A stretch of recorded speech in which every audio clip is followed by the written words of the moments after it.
Welcome to the Cult Movie, and to a film that has been called the poor man's version of 2001, John Carpenter's first film, Dark Star.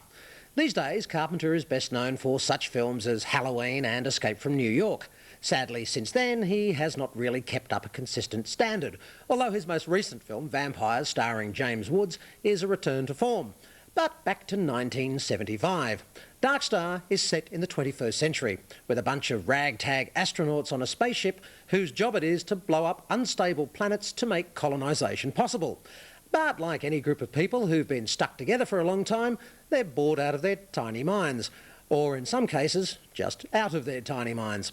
The film started out as a project for Carpenter when he was a student at the University of Southern California. When he'd finished the short, he tried to get funding to turn it into a feature. The drama he went through is worthy of a movie itself, getting involved with dodgy distributors, greedy Hollywood producers, but he finally succeeded. Although only to extend the movie, not remake the whole thing. So much of what you see tonight contains the original footage he shot as a student, plus new stuff shot years later with the same cast, all of which had to cut their hair to match the old footage. Now, this doesn't sound like much, but to a bloke with a mane of long hair in the 70s, getting him to cut it short was like asking him to admit to being a Bay City Rollers fan.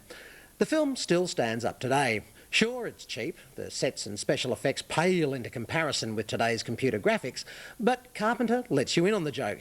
He wasn't trying to make Star Wars on a Plan 9 from outer space budget. He made a very funny, clever film, and that's what still works. I hope you enjoy Dark Star. That was Dark Star, still a shining example to all film students, or anyone who wants to make their first movie.